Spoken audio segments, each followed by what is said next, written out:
When the ancient world said justice, they weren't talking about fines or parole. They were talking about getting sewn into a sack with a monkey, dying from diarrhea in a swamp, or paying a court fine in live angry bees. We are stripping back the history books to reveal the 33 most bizarre, unbelievably savage, and truly dumb ways ancient civilizations dealt with their criminals. Forget everything you thought you knew about law and order.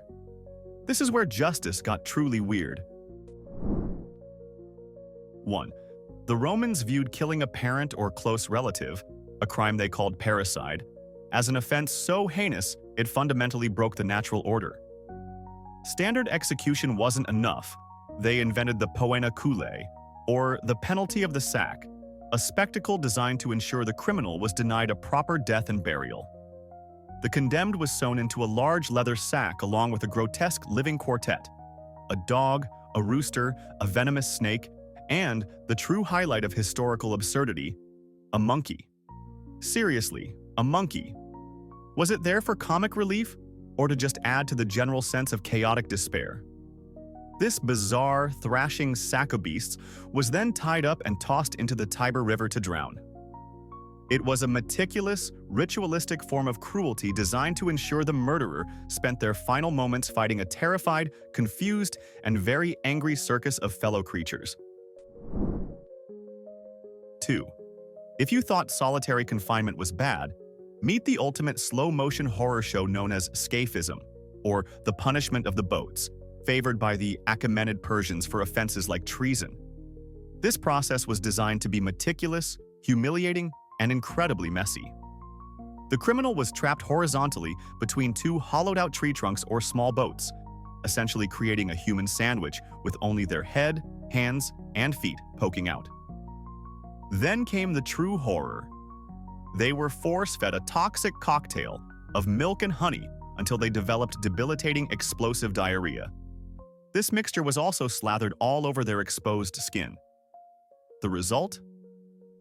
The person became a living, decaying buffet for every insect, mosquito, and fly in the area, trapped in their own filth. Death usually took weeks, involving gangrene, shock, and total insect consumption. It's hard to imagine a more thorough, degrading, and agonizing end. 3.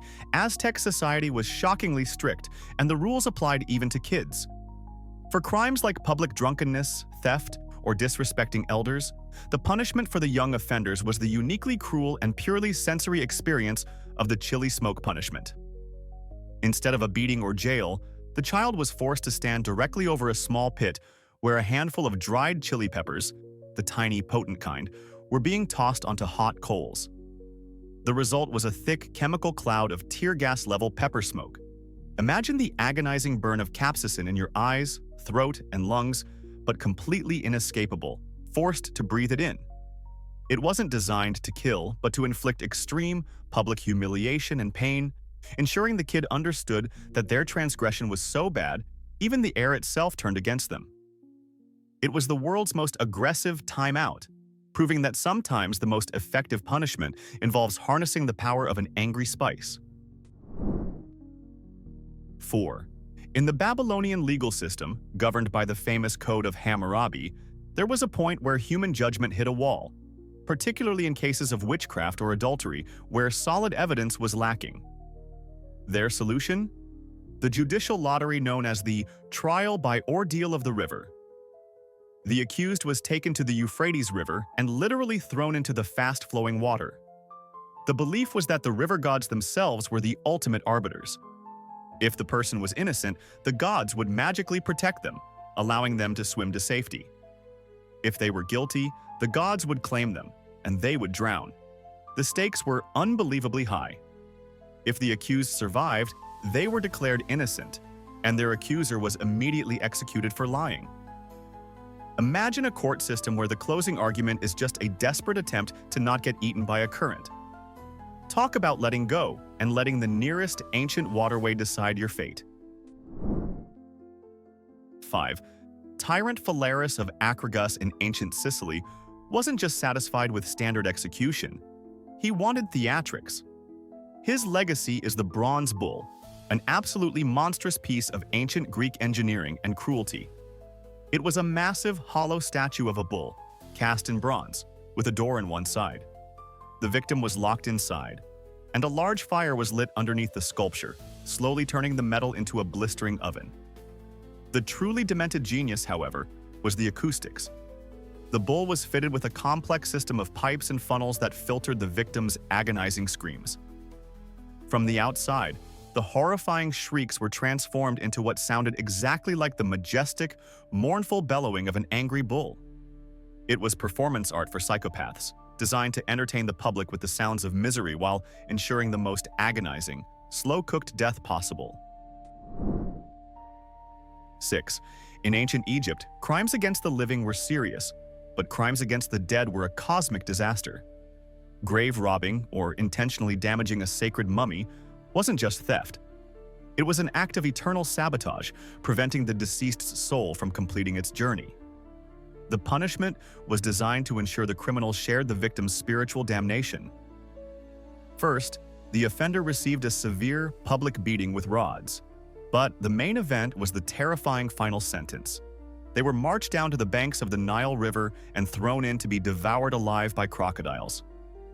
This was a double whammy: a painful public death and, crucially, a complete denial of a burial, meaning their soul would wander forever.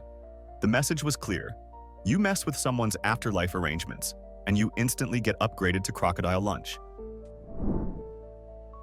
7. Roman legions were the pinnacle of military might, and they enforced discipline with legendary, brutal efficiency. When an entire cohort, about 480 men, screwed up through mutiny, mass desertion, or cowardice, they faced the ultimate organizational terror: decimation. The word literally translates to removal of a tenth. The entire disgraced unit was lined up, and the soldiers would draw lots. Every 10th man, chosen entirely at random, was immediately designated for execution. The truly sick part was that the remaining 9 soldiers were then forced to beat their 10th comrade to death with sticks or clubs. It was a psychological masterstroke of cruelty. It enforced absolute submission by making the soldiers personally responsible for killing their friends. The goal wasn't just to punish the guilty, but to terrify the survivors into realizing that their own survival depended on absolute loyalty to the Roman state. 8. While everyone else was inventing gruesome ways to die, the Hittites, who had a surprisingly progressive legal code in Anatolia, decided to keep things non-lethal, if utterly bizarre. For the crime of stealing a hive or a colony of bees, a surprisingly serious offense since honey and wax were essential ancient commodities, the punishment was known as the bee fine. The thief wasn't maimed or executed. Instead, they were required to pay the value of the damage back to the victim in the form of actual live bees. Yes, that means you had to literally deliver a buzzing swarm as restitution. Imagine the courtroom proceedings. Here is your payment, sir. Please sign for the 100,000 highly aggressive insects. The Hittites understood that sometimes the true punishment isn't the penalty itself, but the sheer logistical headache of having to move an angry colony of bees across town without getting stung 1,000 times. 9. In ancient China, specifically during the Song dynasty, being publicly shamed wasn't just about wearing a sign. It was a physical ordeal called the punishment of adoration. This wasn't because people adored the criminal, but because the crime was publicly adored or acknowledged as a failure.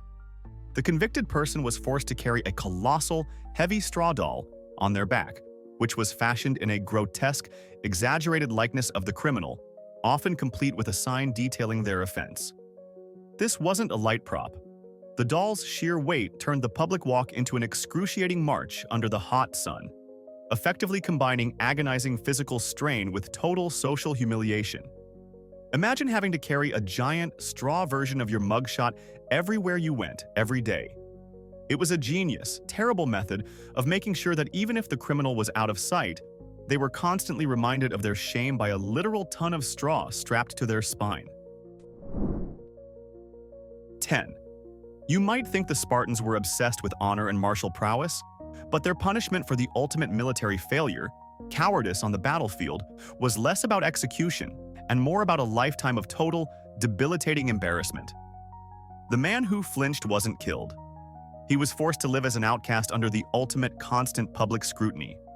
He was forbidden from shaving, so he had to walk around with a meticulously unkempt, ugly, half-shaved beard, and was required to wear clothes that were deliberately mismatched and filthy. Crucially, no Spartan could ever speak to him, do business with him, or even share a fire with him. The most feared fighting force in the world had figured out a way to turn a man into a living ghost, forced to wander the streets in a state of perpetual, hairy, ugly bearded shame. You'd probably choose a quick death over that level of constant, humiliating social banishment. 11. Ancient Chinese penal practices during the Tang Dynasty could be particularly stomach-churning, especially for those involved in counterfeiting or serious corruption. For these crimes, the legal system occasionally employed a horrifying method of slow, agonizing death by forced consumption of quicklime, a form of calcium oxide. The quicklime would be mixed with water and forced down the criminal's throat. Once inside the body, the lime would react violently with the body's moisture, releasing extreme heat. This chemical reaction would essentially cause massive internal burns, organ failure, and excruciating pain throughout the digestive tract as the lime effectively cooked the victim from the inside. It's a terrifying example of ancient chemical warfare used in a courtroom setting, a truly brutal and inventive way to send a very clear message about the cost of dishonesty. 12. The Code of Hammurabi, that famed Babylonian legal text, is most famous for its eye for an eye principle. But this concept of lex talionis was often applied literally, resulting in some truly absurd, yet perfectly legal, third-party executions. Take this example. If a builder constructed a house so poorly that it collapsed, and in doing so, killed the homeowner's son, the state did not punish the builder himself. Oh no. Instead, they demanded the death of the builder's own son. The logic was that the loss must be equal, even if the victim had absolutely nothing to do with the crime or the construction. It's a system that makes zero sense to a modern mind but perfectly illustrates a brutal, unyielding commitment to abstract equivalence over common sense. Imagine losing your son because of your father's shoddy carpentry, the ultimate case of paying for your parents' bad decisions. 13. For some serious crimes in ancient Greece, even death wasn't the end of the legal process. If a person was convicted of a grave offense like treason after they had already died of natural causes, the state would order the postumous punishment known as exhumation and banishment. This involved digging up the criminal's body, which was then dragged unceremoniously through the streets of the city. After this final humiliating parade of shame, the corpse would be dumped outside the city limits, or sometimes cast into the sea. The intent was not to punish the body, which was already inert, but to inflict maximum dishonor upon the dead person's memory, their family, and their eternal fate. In a culture obsessed with proper burial rites for the afterlife, this was the ultimate spiritual slap in the face, a public decree that the person was too vile to even share the same soil as their former community. 14. Aztec society was highly organized, and when a supervisor in charge of a communal grain warehouse was found negligent, causing significant loss of food stores, the punishment was less about financial penalty and more about a horrifying poetic justice. The negligent supervisor was subjected to a public, agonizing ordeal where he was forced to consume the full amount of grain that he had allowed to be spoiled or lost. This wasn't a small amount for a massive warehouse. The poor soul was forced to gorge himself until his stomach literally burst from the sheer volume of dry grain and liquid, leading to a truly gruesome and public death. It was a bizarre, literal interpretation of, "You made your bed, now eat it," proving that in the Aztec world, mismanagement of state assets could kill you more effectively than any executioner's blade. 15. In ancient Rome, the worst punishment wasn't always a painful death. Sometimes it was the total obliteration of a person's existence through the terrifying decree of damnatio memoriae, or damnation of memory. This was reserved for the most hated figures, especially emperors deemed traitors or tyrants. When declared, all evidence of the person was systematically erased.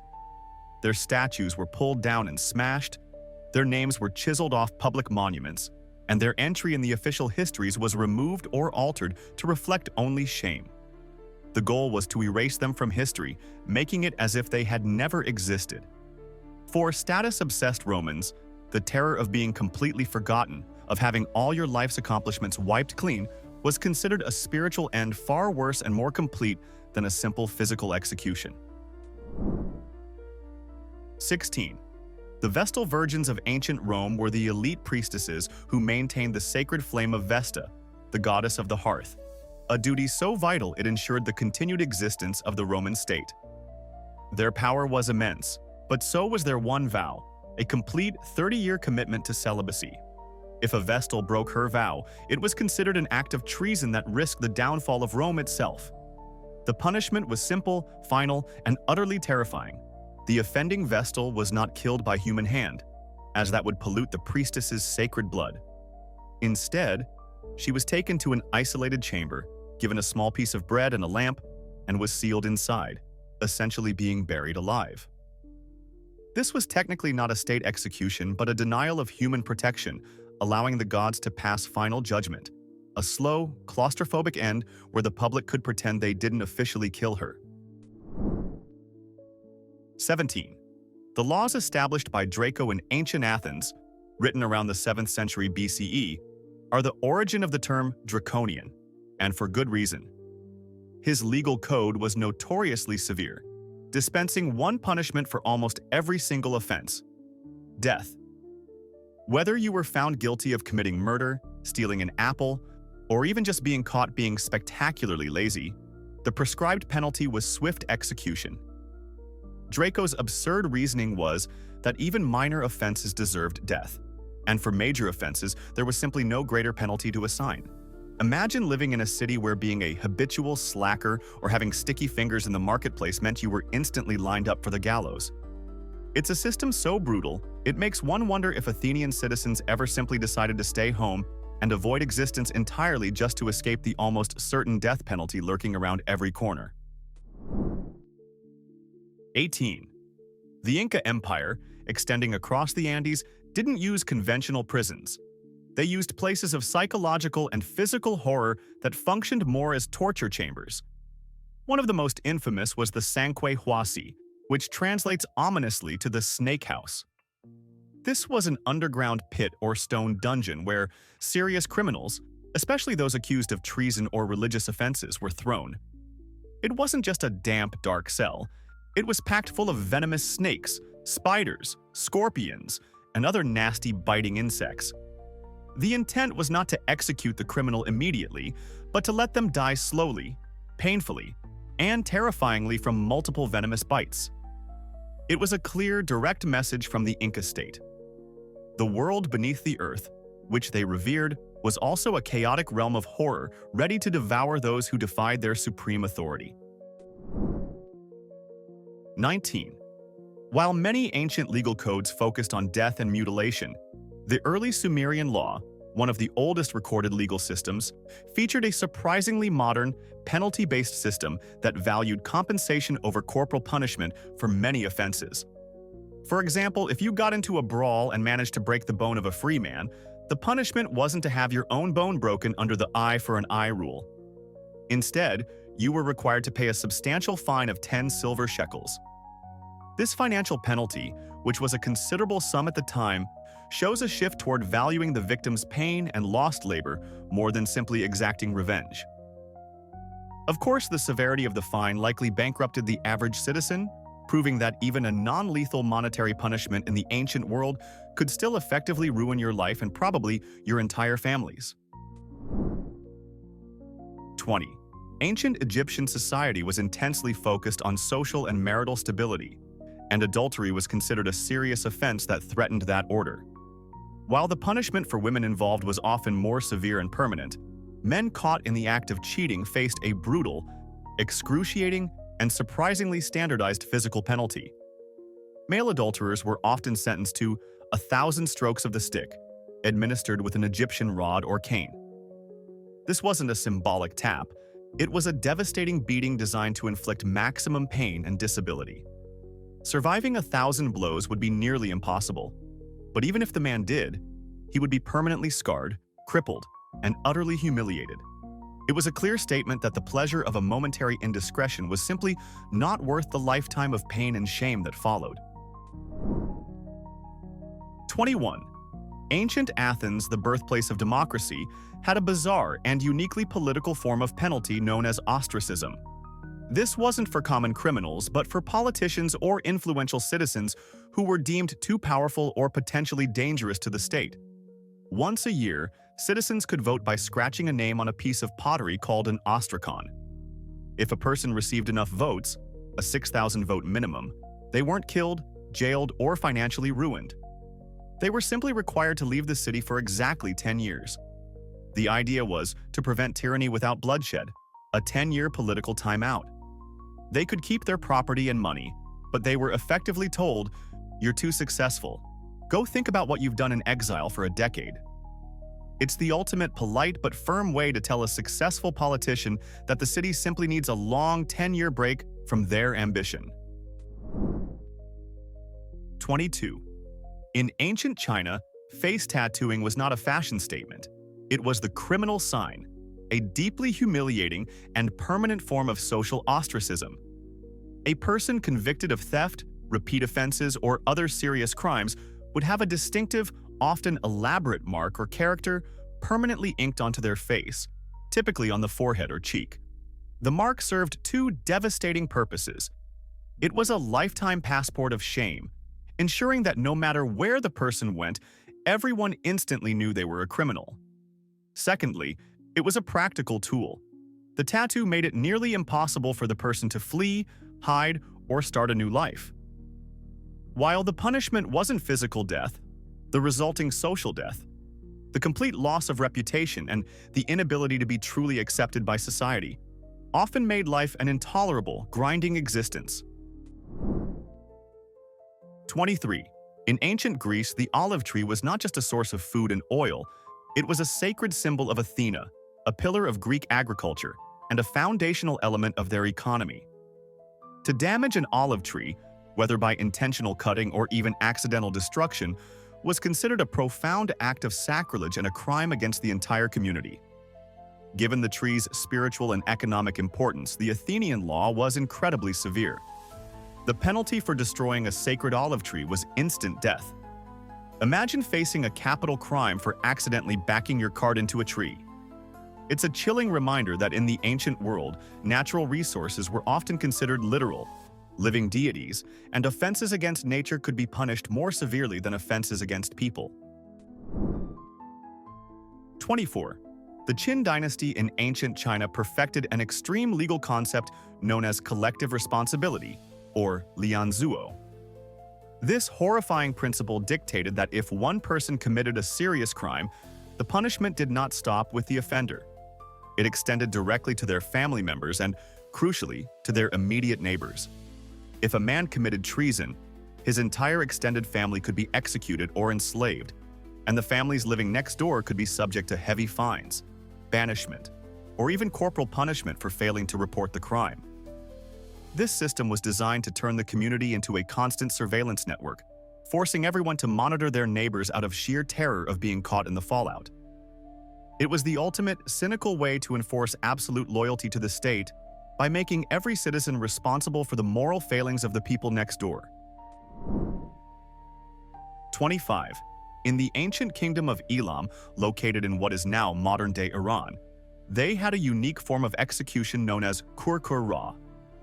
This was a meticulously cruel, drawn-out process that combined psychological torture with environmental exposure.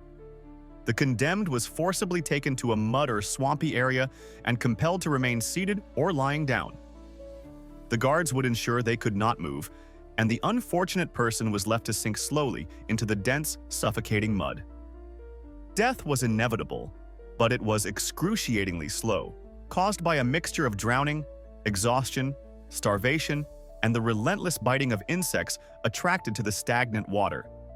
It was a gruesome, low-effort execution that weaponized the natural world, turning a swamp into a slow-motion grave that perfectly encapsulated the state's total, unwavering indifference to the criminal's suffering.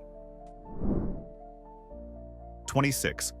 Aztec society was known for its strict class hierarchy, and while commoners were allowed to drink pulque, a fermented alcoholic beverage, in moderation, the rule for the nobility was absolute and unforgiving. If a member of the Aztec elite, a noble or an official, was caught publicly drunk, it was considered a profound moral failure that disgraced the entire ruling class. The penalty for this public display of lack of control was immediate, non-negotiable death. No excuses, no second chances, and no community service. This brutal double standard underscored the high expectations placed upon the elite. They were meant to be sober examples of moral rectitude, and any lapse was a betrayal of the state itself. It was the ultimate historical lesson. If you're going to get plastered, at least have the common sense to be a commoner. 27. Spartan society demanded total masculinity and physical perfection, which made public humiliation a particularly sharp weapon. One of their favorite, non-lethal punishments for men who were deemed unmanly, weak, or somehow morally dubious was the forced wearing of the kynodesm, or dog's leash. This was a simple leather strap worn around the waist and secured over the genitals, effectively tying back the foreskin and preventing the penis from being fully exposed, which was the norm during athletic contests. It was a visible, constant symbol of being sexually and socially inferior, essentially marking the man as being barely above an animal. It's an incredibly weird, intimate form of public shaming, forcing the man to wear his unmanliness physically, proving that sometimes the harshest judgment is delivered by a simple, carefully placed piece of leather. 28. In ancient Rome, the crime of majestas, or treason against the state, was the most serious offense imaginable. For those convicted, the ultimate penalty was not crucifixion or beheading, but the terrifying spectacle of being thrown from the Tarpeian Rock. This was a steep cliff on the southern side of the Capitoline Hill, and the condemned person would be taken to the top and simply hurled down to the stone ground below. The fall, combined with the crushing impact, guaranteed a quick, brutal, and very public end. It was the ultimate symbol of being cast out and rejected by the city itself, a grim, high-altitude ritual that served as a constant, visible reminder to everyone in the Roman Forum that the state had absolute power and zero tolerance for internal threats. 29. The ancient Indian legal texts, particularly the laws of Manu, codified a deeply unequal and brutally unfair system where the punishment for a crime depended entirely on the offender's social standing or caste. For the exact same offense, say theft or adultery, a member of the lowest caste, Shudra, would suffer a severe physical and often fatal punishment. Meanwhile, a member of the highest priestly caste, Brahmin, might only receive a monetary fine, public shaving, or a much milder penalty. It was a legal system that legally endorsed inequality, stating that the moral and physical worth of a person was dictated entirely by the accident of their birth. This chilling hierarchy ensured that justice was not blind, but was, in fact, incredibly focused on the color of your ritual thread. 30.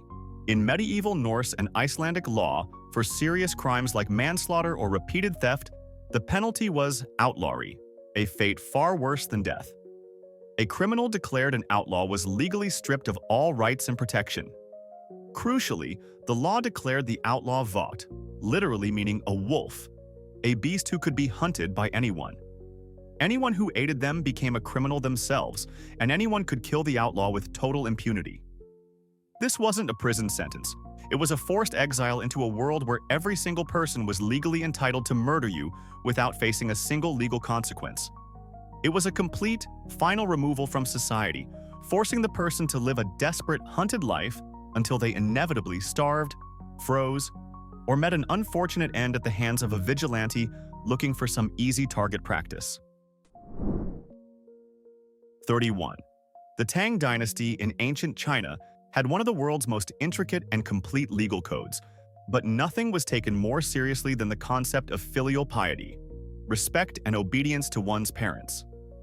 Crimes related to disrespect or negligence towards one's mother or father were lumped into the category of the 10 abominations, which were considered the most severe possible offenses. A man who merely insulted his father, failed to care for a sick parent, or struck them, faced one of the harshest penalties available, often forced labor, lifelong banishment, or even execution. The state viewed the family unit as the foundation of all authority, meaning a lack of respect for parents was considered treason against the emperor, proving that in China, talking back to your parents could literally cost you your head. 32. Grave robbers were a persistent, terrifying problem in ancient Egypt, as they not only stole valuables, but also risked destroying the mummy, thereby damning the deceased soul. When caught, the state responded with brutal finality to deter others. The most common punishments were slow burning or being impaled on a stake, crucifixion or staking. Staking involved driving a sharp pole through the body and leaving the person to die a prolonged, agonizing death in public.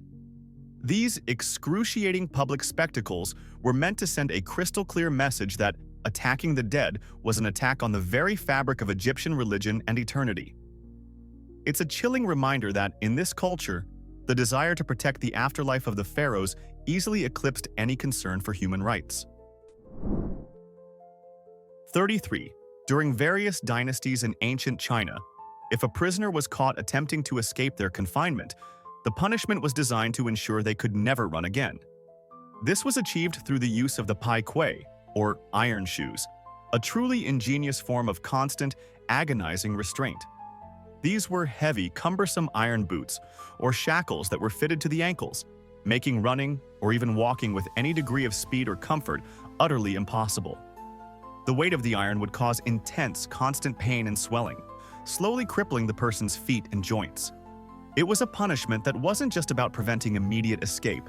It was about destroying the physical means of escape forever, turning a desperate attempt at freedom into a lifelong sentence of agonizing mobility issues. 33 facts later, it's clear. Ancient history wasn't just philosophy and architecture. It was a festival of deeply messed up legal systems.